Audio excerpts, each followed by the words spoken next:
નિલેશ કુંભાણીને કોંગ્રેસમાંથી કરવામાં આવ્યા સસ્પેન્ડ 6 વર્ષ માટે કોંગ્રેસમાંથી સસ્પેન્ડ કરી દેવામાં આવ્યા છે નિલેશ કુંભાણીને, જેમને ઉમેદવાર તરીકે કોંગ્રેસે ઘોષિત કર્યા હતા। લોકસભા 2024ની ચૂંટણી માટે તેમણે ફોર્મ પણ ભર્યું હતું। ફોર્મ અમાન્ય રહ્યું હતું અને બાદમાં સમાચાર સામે આવ્યા હતા કે નિલેશ કુંભાણી કેસરિયા કરશે। નિલેશ કુંભાણી છેલ્લા ઘણા દિવસોથી ભૂગર્ભમાં જતા રહ્યા છે અને હવે કોંગ્રેસે તેમની સામે એક્શન લીધું છે।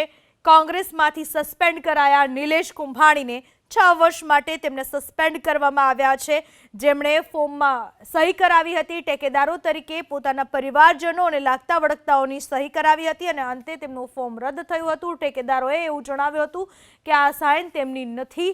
ત્યારબાદ નિલેશ કુંભાણી બધા જના સંપર્કમાંથી ગાયબ થઈ ચૂક્યા હતા। સુરતમાં ઠેર ઠેર તેમના નામના પોસ્ટર લાગ્યા છે।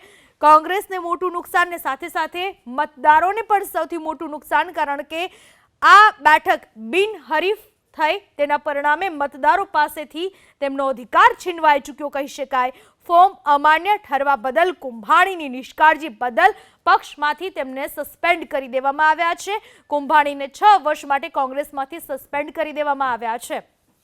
પક્ષે ઘણી વિચારણા કર્યા બાદ સૌરાષ્ટ્રના પાટીદાર ચહેરો એવા નિલેશ કુંભાણીને ફોર્મ ભરવા માટે ઉમેદવાર તરીકે ઘોષિત કર્યા હતા અને ત્યારબાદ જે આખો ઘટનાક્રમ રચાઈ ચૂક્યો છે, બાદમાં કોંગ્રેસ પક્ષે આ નિર્ણય લીધો। 6 વર્ષ માટે કોંગ્રેસમાંથી સસ્પેન્ડ કરી દેવામાં આવ્યા છે નિલેશ કુંભાણીને।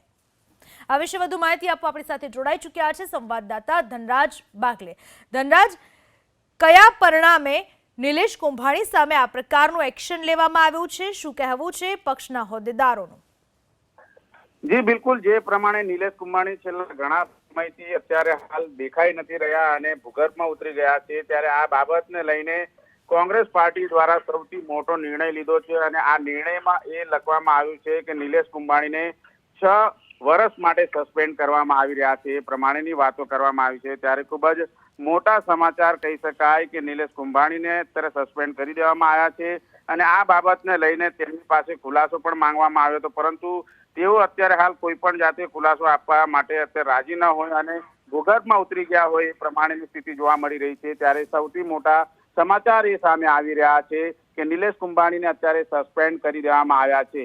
લોકસભાના ઉમેદવાર હતા નિલેશ કુંભાણી અને તેમને સસ્પેન્ડ કરાયા છે, ત્યારે ગુજરાત કોંગ્રેસ સમિતિ દ્વારા હુકમ કરવામાં આવ્યો છે અને આ હુકમને લઈને જે પ્રમાણે શિસ્ત સમિતિ દ્વારા એક બેઠક યોજવામાં આવી હતી અને બેઠકમાં આ પ્રમાણેનો નિર્ણય કરવામાં આવ્યો છે। ત્યારે પ્રદેશ કોંગ્રેસ સમિતિ શિસ્ત સમિતિ દ્વારા વિસ્તૃત ચર્ચાના અંતે આ પ્રમાણેનો નિર્ણય કરવામાં આવ્યો છે।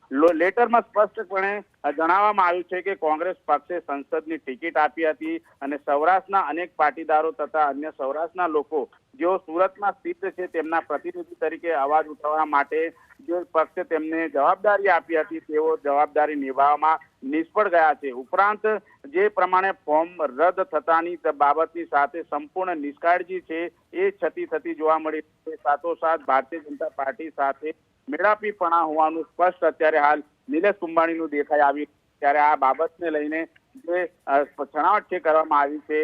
જો કે જે પ્રમાણે નિલેશ કુંભાણી છે એમનું ફોર્મ રદ થયું હતું, એમના ટેકેદારો જે પ્રમાણે એમના બનેવી ભાગીદાર અને એમના મિત્ર એમણે જે પ્રમાણે અત્યારે હાલ એફિડેવિટ કરીને પોતાની સહી નહીં હોવાનું જણાવ્યું હતું, ત્યારે આ બાબતને લઈને કોંગ્રેસ છે એ હાઈકોર્ટના દ્વાર ખખડાવવાની હતી, પરંતુ નિલેશ કુંભાણીએ તેમની સાથે કોઈ પણ જાતનો સપોર્ટ નથી કર્યો। અંતે 6 વર્ષ માટે નિલેશ કુંભાણીને સસ્પેન્ડ કરાયા છે। આભાર આપનો તમામ માહિતી બદલ। નિલેશ કુંભાણી, જેમને કોંગ્રેસમાંથી સસ્પેન્ડ કરી દેવામાં આવ્યા છે અને 6 વર્ષ માટે કોંગ્રેસમાંથી સસ્પેન્ડ કરી દેવામાં આવ્યા।